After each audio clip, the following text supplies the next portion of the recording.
Hello, welcome to the Fantastic Fiction at KGB reading series. Fantastic Fiction is a monthly speculative fiction reading series held on the third Wednesday of every month, hosted by Ellen Datlow and me, Matthew Kressel.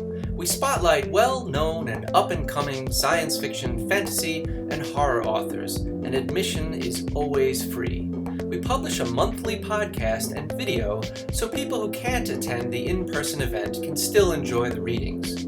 If you'd like to support the series, you can donate at kgbfantasticfiction.org/support. Anyway, on to the show.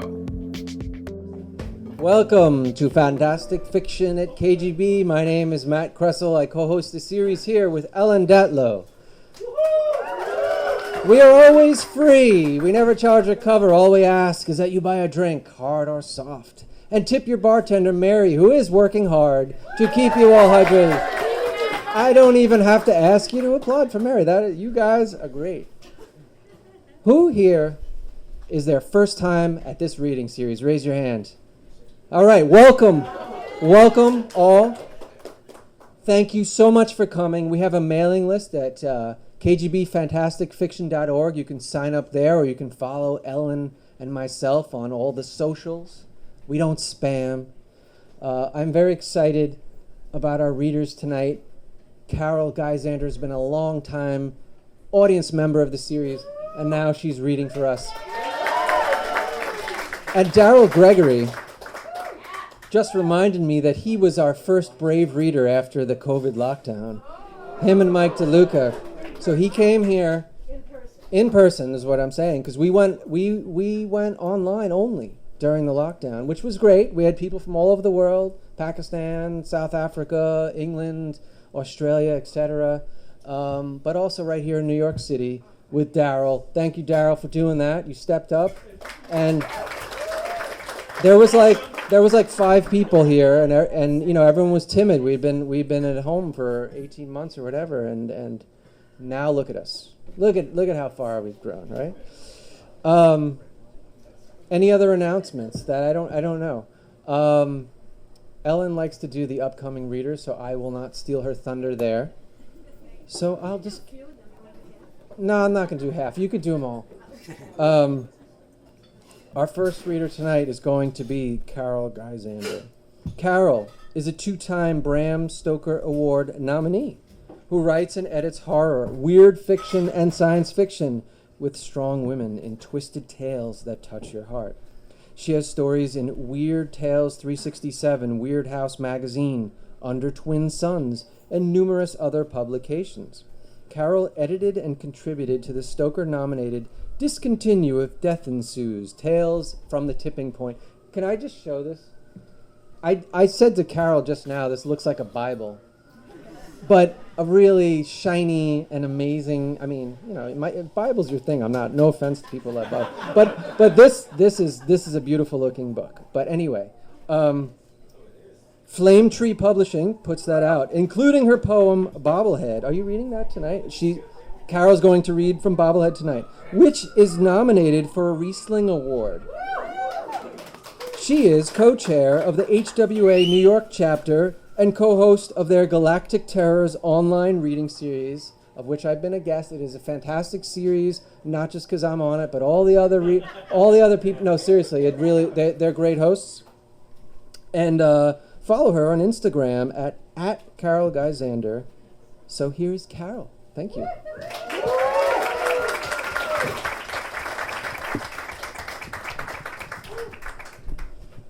Well, thank you very much, Matt. I love being here, and it's fun being on this side of the room instead of sitting over there. So terrific. Thank you to everybody who came out tonight on such a lovely, delightful spring evening.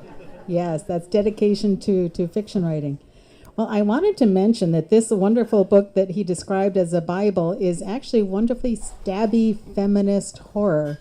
And I want to tell you just briefly how this came about. I was honored to be nominated for a Bram Stoker Award for one of my short stories a number of years ago, and the 5 nominees, we were all women. It was the first time in Horror Writers Association history that all the nominees for a category were women. We made history.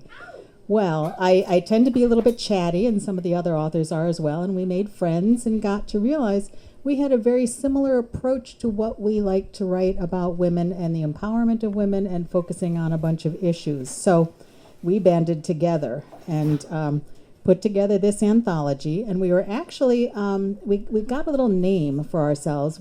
Somebody wrote a review of our 5 nominated stories in, I think it was Cemetery Dance magazine, and they talked about the foreboding that we used in all of our stories. So the 5 of us became the Sisters of Foreboding, which is really fun. So in this anthology, I'm one of the co-editors of it, along with Anna Taborska, who's in the UK. And the other authors are Lee Murray, who's a very prominent 8-time Stoker nominee for her work in the Horror Writers Association. She's from New Zealand. And we have Anna Taborska, like I said, who's from London, and Cindy O'Quinn, who's an Appalachian author here in the U.S., and also Kyla Lee Ward, who's in Australia. So what we did for this anthology, we put together stories from our homeland and our home spot with the idea that after centuries of abuse of the environment and of women, we've reached a tipping point. You know, there's been some power changes, there's maybe some mutations, some slight changes in the social dynamic, and they are going to hear us coming.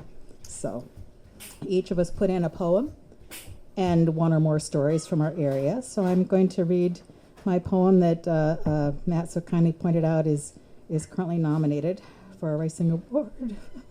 Whew. Anyway, this is Bobblehead. You do your job well that day, only to be corrected by a man who is not even your boss. You smile and nod. You love art class after work, but the studio guy critiques your piece before it is even done. You smile and nod. You pull away from Uncle at the family party when he passes by too closely and laughs as he pats your backside. You smile and nod. You try to refuse Uncle's offer to escort you home after the gathering, but he insists it's for your own safety. You smile and nod. You gather your torn clothes after he's done, as Uncle says to consider yourself lucky that he even paid you any attention. You smile and nod. You become restless in your own body. A different energy courses through you. No longer your own, no longer alone. You smile and nod. You talk to the doctor about your fears, show him the home test kit since the extra line must be a mistake, right? You smile and nod. You should have used protection, he says. Of course, this happens all the time. Now it's your responsibility to bear. You smile and nod. You ask about alternatives, please, because surely you can't be expected to. No, he says, that's against the law. You pause and nod. You feel your body change as something else takes control and changes how you walk home. Passers-by move out of your way for the first time. You shrug and nod. You gaze in the bathroom mirror with wonder. Pull back your lips and turn your head. The light glints off what it reveals. You grin and nod. You stare at Uncle when he laughs and asks, "Aren't you getting a bit fat?" You run your tongue along those multiple rows of teeth. You bite off his head and smile.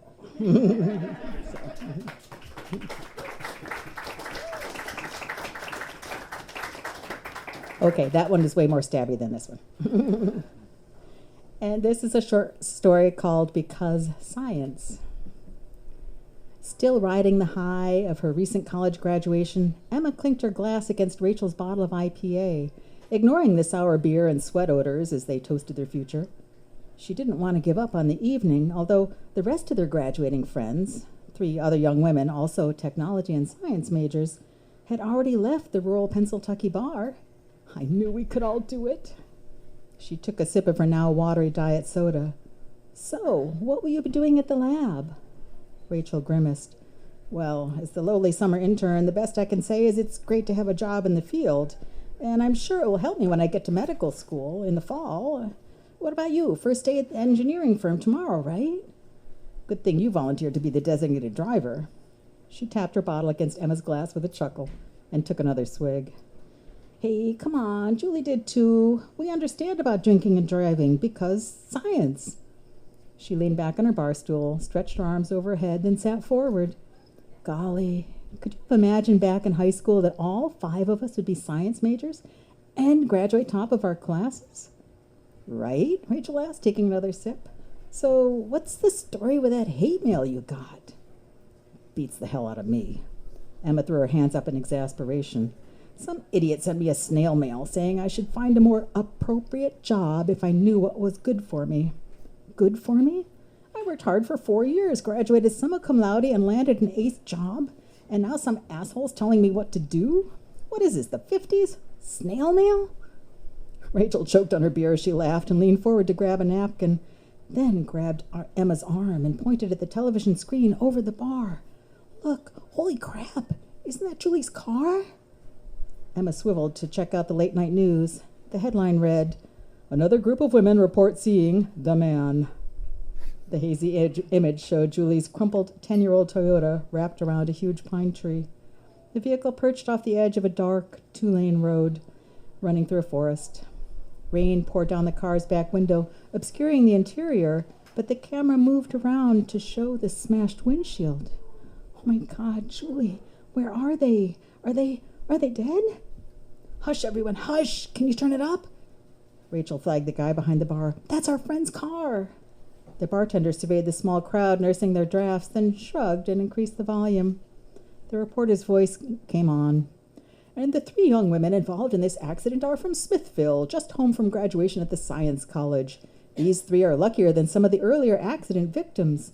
2 girls are in intensive care, but we spoke to the 3rd in the hospital. Amanda's face filled the screen, a bandage covering her forehead and one eye. Her other eye showed red and puffy, mascara smeared underneath. Blood splatters on her shirt collar, now dried and dark, contrasted with her dark skin. A voice off screen asked, "What happened? You say you saw the man?" She nodded, lips pressed together tightly. "We didn't believe any of those stories we heard at college. Thought it was just a hoax. But then on our way home, Julie suddenly yelled and stomped on the brakes. I wasn't watching the front. I'd been talking to Amy." She stifled a sob and drew a deep breath. I was talking to Amy in the back seat. I turned when Julie screamed. A man in a trench coat stood in the middle of the road, right in front of our car. We could have killed him. Julie did the right thing. She swerved. The car went into a skid. There was nothing we could do. I thought I was going to die. The road was so slick. We slid off the road, and then... Her hand came to her mouth. The car hit a tree, and everything went dark. Julie was slumped over the wheel when I came to, but the airbag hadn't gone off. Amy was unconscious in the back, and her head was bleeding, and there was nobody else there. The man was gone. She stared directly into the camera. Where did the man go? Why didn't he help us? 3rd incident this week involving the man and female graduates from scientific institutions, blared the newscaster. Officials speculate that it's a backlash to this year's class that featured record numbers of women graduating with science degrees, and women now make up 75% of all new science hires. The weather report came on next. The bartender sneered with a tilt of his head, lowered the sound, and served another patron down the bar. I saw those girls here with you. An older man seated near them leaned over, glowering. They were just asking for trouble. Women shouldn't be trying to work in science, and they shouldn't certainly be out working and being out on their own in bars. The man was just trying to teach them what's right. He crossed his arms and sat back with a satisfied nod. Emma stared at him coldly. You have no idea what you're talking about, buddy. She turned her back on him and faced Rachel, who stared at the silent screen with her mouth hanging open. Emma patted her friend's shoulder. Are they going to be okay? Rachel blinked and wiped her eyes with the back of her head. And what the hell is going on? What's wrong with women doing science? Emma's fist tightened. I'm not surprised that he came for some of us, after all the things people say he's been doing. But Julie and Amy are in intensive care. The police have to do something. Rachel grabbed Emma's arm, her fingers digging deep. Look, there he is again. On the television, the weather report blinked and rolled a few times. The set made a sparkling sizzle like electricity running through wire. Then a man in a trench coat and dark sunglasses filled the screen. The image buzzed and zapped, flickering like the flames licking up over logs in the restaurant's fireplace. The bar's patrons went silent. The bartender tried changing the channel, but the same image appeared on each one. The buzzing sound grew louder until he finally turned it off. The set darkened for 3 heartbeats. The image appeared once more. People's phones started buzzing. The jukebox played 3 songs at once. Emma and Rachel looked at each other. "What's happening?" Rachel wailed. "How is he doing this? He must have hacked the TV station." "I can't stand this anymore," Emma said. He's got a lot of nerve. There must be a group of them or something." Rachel's sobbing suddenly stopped. She looked up and stared at Emma, her face set in hard lines. "Why doesn't he ever bother men?" Emma hugged her friend, then pulled back. "I'd say we're threatening them, and hurting women is how he makes himself feel important. But no way in hell are we going to give in to fear. Let's go." They paid their bill and ran toward Emma's Volkswagen across the rain-swept parking lot. Rachel wobbled a bit, and Emma helped her into the car. Rachel slumped in the passenger seat, and Emma reached over to fasten her seatbelt. "Can't forget that." Where are we going?" Rachel roused a moment. "Can we go see him in the hospital?" "No, I'm sure visiting hours are over. Let's go home." Backing out of the parking lot, Emma put quiet jazz on the radio and tried to relax as she pulled onto the dark, rainy road. "Hey, you can go see them at the hospital tomorrow while I'm at the first day of work. Find out all the details, okay? You'll feel better when you see them again." Strident words broke into the soothing jazz. "We interrupt this broadcast. Police are asking women to take care on the roads and, where possible, travel with a father or brother while the man is still at large." "Oh, for Christ's sake," Emma said. "Seriously, that's their answer." Static filled the car. She turned off the radio. The crackling continued. Humidity from all this rain must be messing with the connection. Rachel leaned back against the headrest, closing her eyes. Emma negotiated the road as it wound through the tall pine trees. Her ears throbbed with the static's increasing intensity. "What the hell? This can't be real. I turned the damn thing off. Must be my nerves. This dark road in the rain, starting a new job tomorrow, that news report about the accident." A diamond-shaped yellow sign warned of an approaching S-curve. Emma started into the first turn. The steering grew strangely sluggish. "No, the power steering is dead." Manhandling the wheel, Emma dragged it around, barely making the curve. Breathing out, she shot a glance at Rachel and chuckled. Sound asleep. Emma looked back to the road just as it started to straighten out between the curves. A dark shape suddenly appeared before them. She shrieked and automatically jammed her foot on the brakes. A man blocked the road. Wearing sunglasses and a trench coat, he held his arms out to each side and raised his hands. Her spine tingled. The Volkswagen skidded out to the side.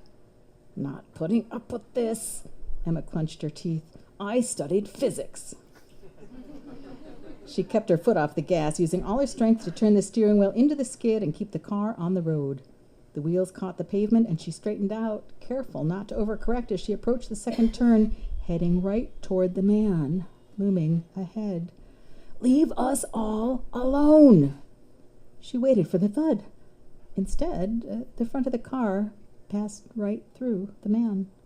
He exploded in a shower of sparks. The headlights blinked out with a zapping buzz. The engine sputtered. Static crackled, pulsating like a heartbeat as the car careened into the curve. Emma hauled on the steering wheel, barely keeping them on the asphalt in the darkness as the road banked through the second curve. As they hurtled along the road, the headlights lit up again, and the engine flicked on with a gentle hum. The pavement ahead glistened. She looked in the rearview mirror and saw only the dark road and trees. Emma hooted and pumped her fist in the air. "You can't keep me from my new job, asshole." "Because science!" Thank you very much.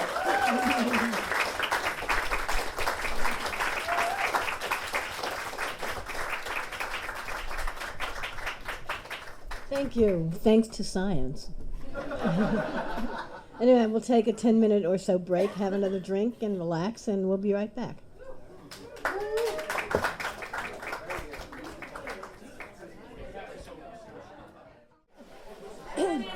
Okay, come on. We're going to do the second reader is about to read.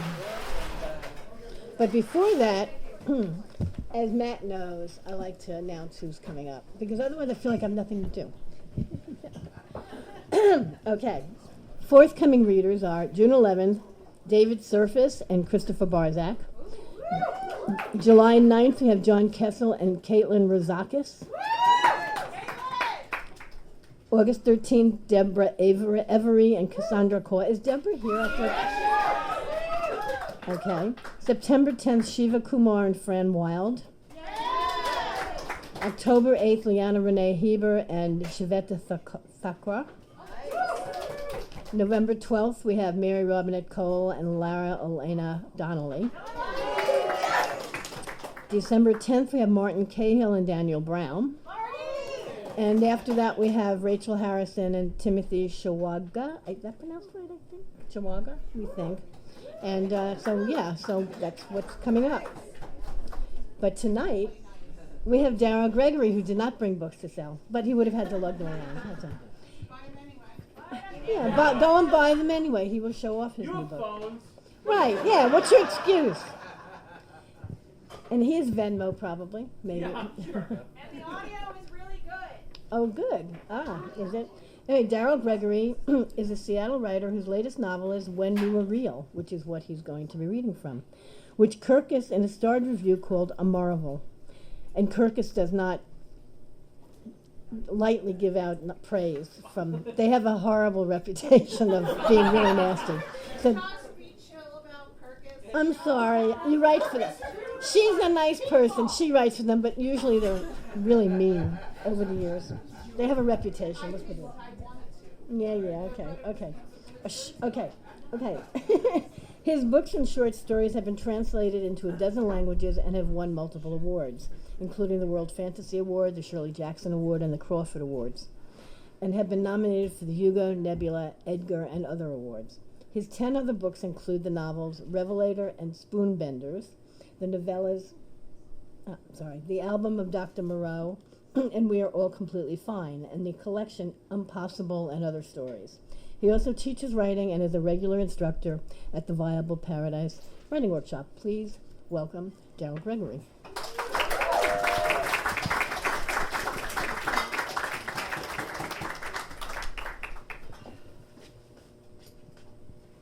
Oh, thank you, sir. Oh, it's so good to be back at KGB. Yeah, the first time I came here, I opened for Peter Straub. It was a frightening experience, but he was turned out to be such a nice man. So it's. What I said about Daryl. Yeah. I'm actually nice. So this book here, we have to shine the spotlight on this. When We Were Real, it was out April 1st. This caused some marketing problems about whether it was real or not. It's the novel's about, we all found out 7 years ago that we were living in a simulation. Some of you may be relieved to hear that. It may be an explanation for what the hell is going on currently.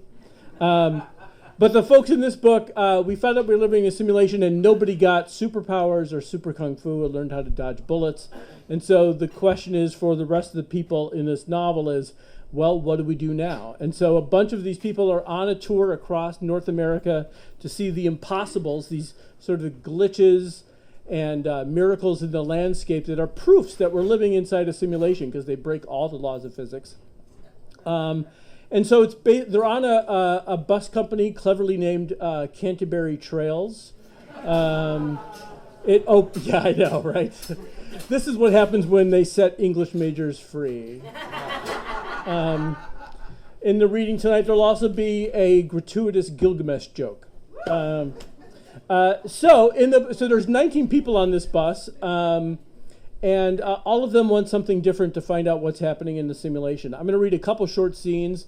This one is from, and like in Canterbury Tales, everybody sort of gets moments in the spotlight. They get their own chapters. And in this chapter, there's an influencer named Lisa Marie. She's 19. She's got a driver's license of a 24-year-old. And she's an internet influencer. And her strategy for surviving the simulation is to make herself so interesting and her unborn baby so interesting that the simulators wouldn't dare delete her. Unfortunately, this leads to sort of housewives of Orange County kind of behavior. So Now, Lisa Marie also has taken a disliking to someone on the bus. There's a person named Margaret on the bus who's being chased by these people called the protagonists. The protagonists, I call them incels with hair gel. They believe they're of the 1% of people who are truly conscious, and everybody else are NPCs, they're bots. And they're after Margaret because she knows something about this sort of super avatar they're chasing, and we'll get to the Gilgamesh joke later. And she's recruited in her schemes Christopher, this geeky guy who's the son of a podcaster who believes everything is a hoax. But Christopher has been taken over by Lisa Marie. She shaved his head. She's dressed him up like people in the Matrix, and she's trying to remake him into the coolest dude ever. So in this scene, they've decided to reach out to the protagonist online and set up a meeting so they can dox Margaret, this person they hate so much. Back in their hotel room, she commands Christopher to get dressed. Everything they bought at Midnight Neon. The faux leather duster, the mesh shirt, the black jeans. She opens her laptop, goes to the protagonist site, and drags her encryption key into the verify box. And the message comes back, "You're for real." Your, of course, is spelled Y-O-U-R. She says, "Oh, it's really them." "I can't find the other boot," Christopher says.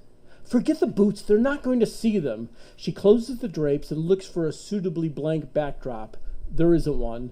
Finally, she lifts a painting from the wall and tosses it onto the bed. Then she sets the desk chair against the wall. Hey, let me do that. By the way, she's very pregnant at this point. "Too late," she says, and opens her makeup kit. "Sit."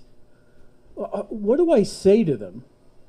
You're going to keep it simple, like monosyllabic action star, okay? One word at a time. Now look up. She outlines his eyes in her most goth kohl eyeliner. There's no time for the full John Galt. That's the name she's picked for him to use online.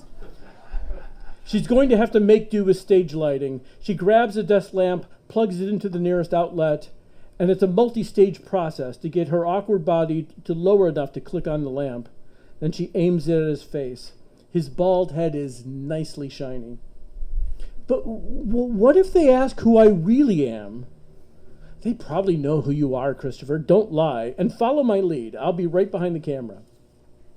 Lisa Marie flicks off the room lights. The only thing visible now is Christopher's pale, naked face hovering like an asteroid in the black. "Oh, baby, you look awesome." Now, remember, be mean, be fierce. On the laptop, she clicks the video link, and the screen displays a waiting room message.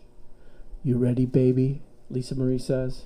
Oh, God, she's so fucking excited. She holds the laptop so the camera's pointed at Christopher's face, but she can still see the screen from off camera. The hold message vanishes. A blurred face comes on. Christopher starts to speak, and Lisa Marie vigorously shakes her head. "Am I speaking to a conscious being?" the blur asked. Christopher glances at Lisa Marie. She gives him a big, exaggerated nod. "Yes, I am. I mean, definitely. We are, both of us, definitely conscious beings." Jesus Christ, she thinks. Monosyllables. "I'm going to ask you a series of questions." That's right, I'm doing the comic book guy's voice from The Simpsons. All right. Just seemed to fit. "If you lie or you answer incorrectly, this call will be immediately canceled. Do you understand?" "Yes," Christopher says. Thank God. "Okay, you are playing Super Mario Brothers. You find a turtle on its back. It's lying there kicking its legs, but you don't jump on it and you don't jump over it. Why is that?" "What?" "Do you want me to repeat the question?" Lisa Marie mouths, "Answer." Christopher says, "Is this the original NES version?" "Sure." "Well, then it's a trick question. I mean, Koopas can't turn upside down." "It's hypothetical," the face says. "So the game's glitching?" Lisa Marie wants to throw the laptop at his head. I mean, if I can't even jump over it? I didn't say you can't jump over it. I'm asking you why. I mean, I guess I'd restart. I mean, unless I'm too many levels in, Stop. A new voice coming from off screen. It's deep and warped by voice masking software. He's one of us. Lisa Marie closes her eyes and takes a breath. Christopher was about to give her a heart attack. Her arms are getting tired from holding the laptop. A face appears on the screen. It's not blurred, but filtered to be a white ceramic-looking mask. It's noseless and mouthless, and the eyes are covered by black sunglasses. You've made a claim that you know where Margaret Shell is. Is this true? The distortion software is bad enough, but the stiff word choice makes him sound like the final boss in Castlevania. Christopher glances at Lisa Marie. She mouths, monosyllabic. It seems like there should be a shorter way to say that. Yes, Christopher says. There's a long pause. The deep voice says, okay, then tell us. Oh, Christopher says. Lisa Marie holds the laptop with one hand and hits the mute key with the other. Tell him we'll know where she'll be tomorrow, but we have one condition, okay? Go. Christopher frowns at the screen. Tomorrow, one condition. Why are you talking like that, says the voice. Christopher blows out his lips. I mean, we know where she'll be tomorrow night. We got that. What we want to know, Lisa Marie swings the laptop toward her face. We'll tell you after you agree to one condition. And who are you? Lady M, 3 M's. And I'm sure you'll verify my identity soon enough from face recognition. Am I speaking to the head of the protagonist? We don't have a leader. We're an autonomous collective of self-aware human beings united. Fine, but you're the one doing the speaking, so I'm guessing you're in charge. The face sighs an elaborate electronic sigh. Okay, yes, you can call me Agamemnon. Christopher frowns. Agamemnon, king of the Greeks. Oh, that would work too. Son of Atreus. Right, Christopher says. It's just kind of long for a code name. So what do you want, Agamemnon says. We're not going to pay you. It's not that, Lisa Marie says. I want to be present when you grab her, and I want to live stream it. That's not necessary. We'll be recording it ourselves. I want to stream it for my own audience. No, we need final edit. Edit your own video. I'm doing my own personalized POV for my fans. That's a bigger audience for you. I mean, it's not like you have exclusivity anyways. There's going to be plenty of other phones there recording. What do you mean? Is this happening in public? We'll tell you where she's going to be. Whether you choose to act on that information or not, it's your decision. Another electronic sigh. The guy's a big sigher. Fine. Where's the location? Christopher holds up a hand over the camera. I don't know if we should be doing this. Just a second, Lisa Marie says to the screen. She mutes video and mic, then punches Christopher in the shoulder. What the fuck are you doing? The more I think about this, Christopher says, the more I think this is just a bad idea. Then stop thinking. I mean, what if they kill her like the guys they killed in the video? We're not going to let them murder her. I mean, we're just swatting her. I mean, worst case, she's going to get arrested or something, and we're not going to actually let them get her. I mean, I thought you understood the plan. I've never understood the plan.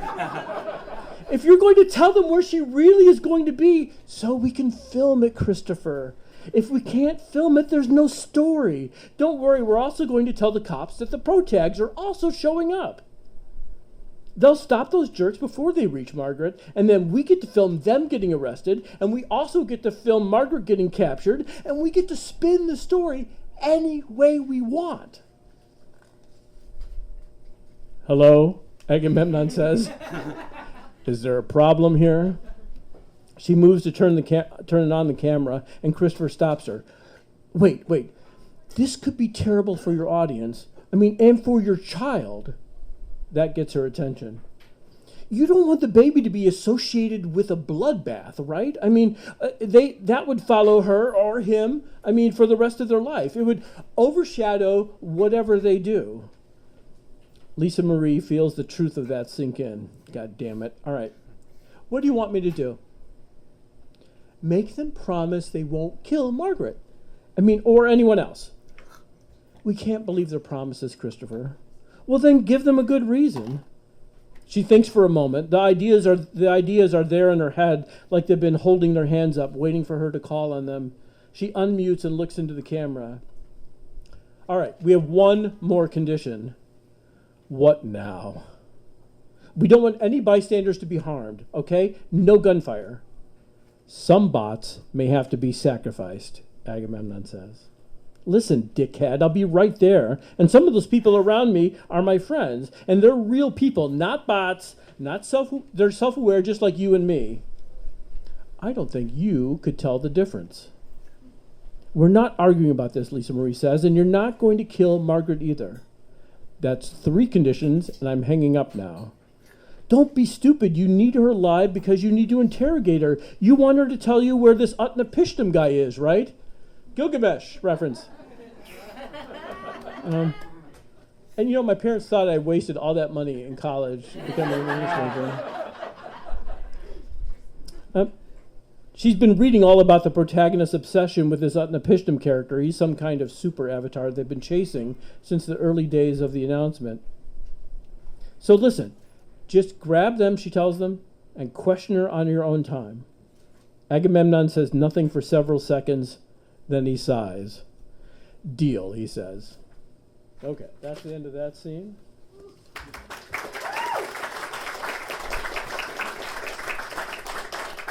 Okay, quick one. I call this scene Nun Fight at the OK Cafe. We're on day 2 of the tour, and JP, one of our main characters, is a retired engineer who's on the road with his friend Doolin to see the country because he's out of remission now for his cancer diagnosis. And he runs into Sister Janet, a nun who's not in a habit, and Sister Patrice is a young novice. Because if you base anything on Canterbury Tales, you have to put at least 2 nuns into the story. It's a mandatory. So this on day 2, breakfast at the hotel. Let me find the right place to start this. Finally, the elevator doors open and they step in. I'm JP, by the way. Janet, she says, and shakes shakes his hand. The other hand holds a hardback journal. She looks like she's been up for hours. You can call me Sister Janet if you're more comfortable with that. A lot of Catholics struggle not to put the sister in there. Oh, don't worry about me. I'm from a long line of Quakers. Oh, so you're comfortable with silence? Oh, I love silence, JP says. I could talk about it all day. She returns the slightest of smiles. The lobby is all but empty, but JP's happy to find the breakfast buffet open. He takes a wheat muffin from the display case of carbohydrates, pours himself a black coffee. Sister Janet's the only other person in the dining room. She's peeling an orange. He heads for an empty table, but she gestures at the seat opposite her. Oh, God, now he's trapped. He puts on a smile, takes a seat. She stares at him. So, what brings you on the tour, he asks. I'm working on a book. Oh, my friend Doolin, he's a writer. The guy I'm traveling with. He salutes the air above his head to indicate Doolin's size, but of course she must know who he's talking about. So what's the book about? He's learned from Doolin that it's never a mistake to ask a writer what they're working on. Even the ones who say they don't want to talk about it really want to be asked about it. Now, I don't know yet, the sister says. I'm thinking I'm going to have to write it to figure it out. Oh, wait, some writers are in the audience. All right. Yeah. He nods understandingly. Her answer seems like a dodge, something writers say to non-writers, and he's relieved. Sister Janet is watching his face. He meets her eyes. Her whole body is still. Her notebook is unopened in front of her. The orange peeled now but whole, her hands on her lap. The moment stretches. He smiles nervously. Let me try again, she says. I'm trying to figure out what place there is for God in this universe that we find ourselves in. Oh, God, he thinks. He takes a long sip from his coffee. As a Quaker, what are your thoughts? Oh, no, I'm really an agnostic. I mean, I just come from Quakers, like the oatmeal. Oatmeal? You know, Quaker Oats, the guy with the wig on the box. I see, she says. He was used to people not realizing whether he was kidding or not, or not understanding the joke when they suspected he'd made one. Doolin was the only person who had always been on his comedy wavelength. Sister Janet says, "It seems to me the simulation is pushing agnostics to take a side, don't you think? Is it harder to believe in God when the simulators made it get so clear that they're in charge? You know, the impossibles, the weekly reminders." He wonders if she's interviewing him for her book. "It does seem like God is keeping his head down," he says. "Exactly," she says. "All this time he could have been talking to us directly, as he did in the Old Testament. Pillars of fire, burning bushes. I mean, he could have woken us up every week with his own reminder, scripture perhaps." JP feels like he's the wrong person to be having this conversation. Doolin should be here. He loves talking about metaphysics. It's his favorite flavor of bullshit. The nun smiles quizzically. "What is it? Please, share your thoughts. I'd find it helpful." He takes another sip of coffee to give himself to organize these supposed thoughts. "Okay, I have opinions," he says. "It's just, I don't think they're valid. More data is required." "Oh, you're not going to hurt my feelings if you don't believe in God." "Okay, I suppose the problem is that we've always been living in a simulation. We just didn't know it. I mean, it feels like we entered it 7 years ago because that's when we got the announcement, but it's really been since the Big Bang. I mean, the virtual Big Bang." "Ah, so you're a banger. Very good." There are two schools of thought in the world, whether you're a banger, that the simulation started with the Big Bang, or whether you're a groundhogger, someone who's living their day over and over again. "Well, maybe," JP says, "but if it's true, God didn't get replaced in our universe. He just wasn't here in the first place." Trouble clouds her face. Damn it, he did hurt her feelings. But then, just as suddenly, the expression passes, and she's utterly calm. He didn't imagine it. For a moment, she seemed like a different person, a sadder person. The glimpse shocked him, but it's the shock of recognition. "Hello there, fellow depressive." You're right, of course. It's interesting to think that Jesus Christ lived in a simulation and didn't mention it to us. Well, maybe he was speaking in code. Our simulator, who art in heaven, her brows knit, and he stops himself. "Don't do comedy, JP, especially not religious comedy." Or maybe he didn't know, he adds quickly. "That would be worse," she says. Yikes, how can he get out of this conversation? The simulation doesn't mean God doesn't exist, JP says. He's surprised to hear himself defending a being he doesn't believe in. It just means, well, he's one step removed. "Why, O Lord, do you stand so far off?" she says. "Why do you hide yourself in times of trouble?" "I don't know much of the Bible," he says. "I know enough for both of us," she says. "Why do you think he would allow the simulation?" Her tone isn't rhetorical. She genuinely wants to hear his thoughts. "I don't know," and thinks, "You're the nun, you tell me." "Mysterious ways," he says. "Oh, that's a time-honored answer," she says. "Still not very satisfying, is it? Well, I struggle with why he would allow his creations to create other conscious beings." "But his creations do that all the time," JP says. "I mean, make babies." She smiles faintly. "Good point. But it still seems a little extreme to give one set of children an entire universe to play with, to make them gods themselves. I mean, children are selfish. They're often cruel. She sounds, he thinks, like a woman who's taught elementary school. Her eyes flick past his ear, and he turns his head, catches a swoop of black and a flash of white. It's the younger nun. Oh, God, she's right on top of him. May I join you, she says. Oh, no, JP thinks I'm outnumbered. Have you two been introduced, Sister Janet says. JP, this is Sister Patrice. Pleased, Sister Patrice says. She sits at the adjacent table. Her face, framed in that oval of white cloth, is much younger and more beautiful than he realized. Her eyes are large and dark. JP, Sister Janet says, is a very funny person. What? Right now he feels as funny as vinyl flooring. Sister Patrice's tray holds orange juice, a shiny mound of scrambled eggs, 2 pieces of toast, half a dozen packets of hot sauce. She opens one of the packets with a practiced twist, squirts it across the eggs. Please, she said, don't let me interrupt.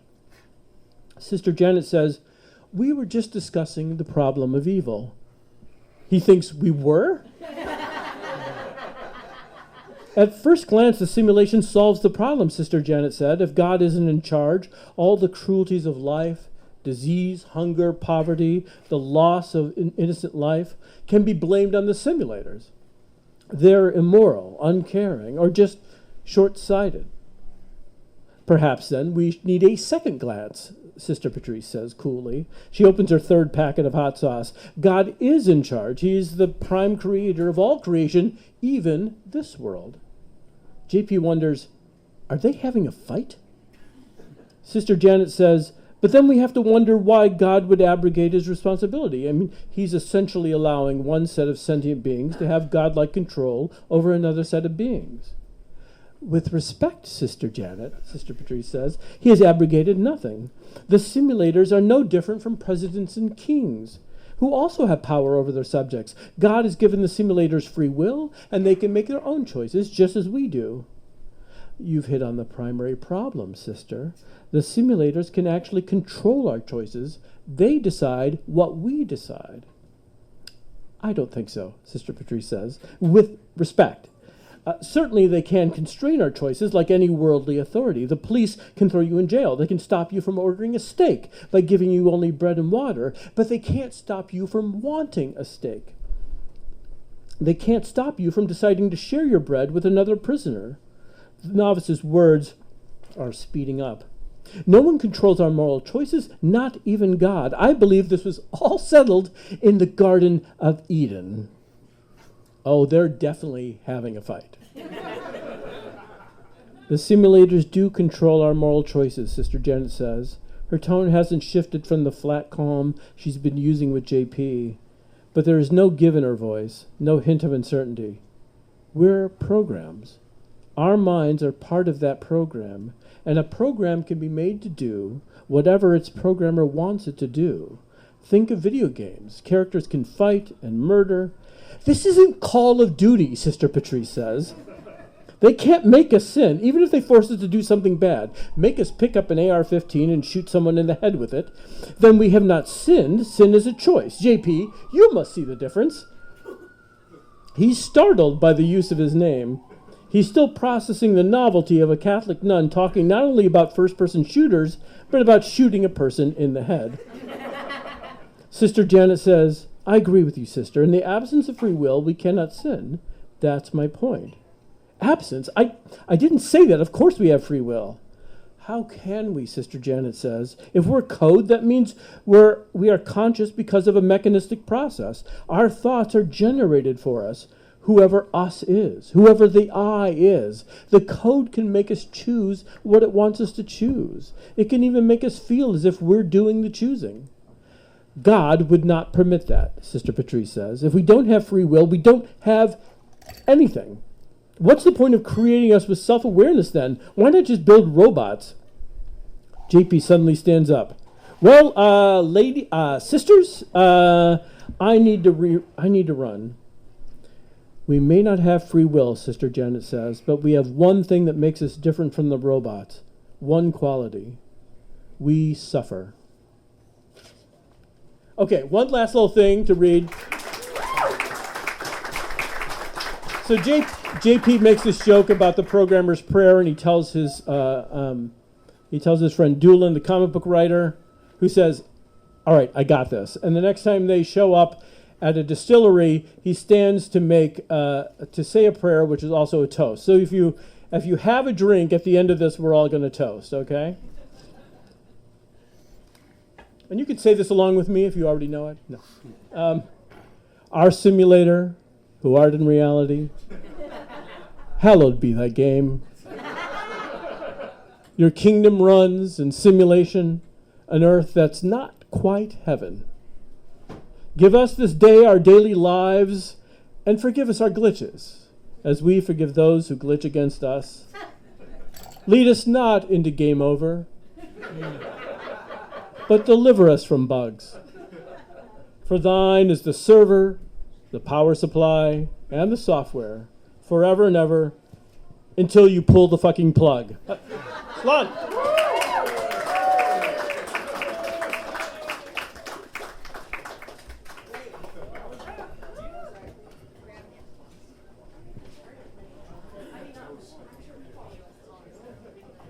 So go out and buy these books if you want to find out what happens next. And thank you so much for coming. You can hang out and see you all next month.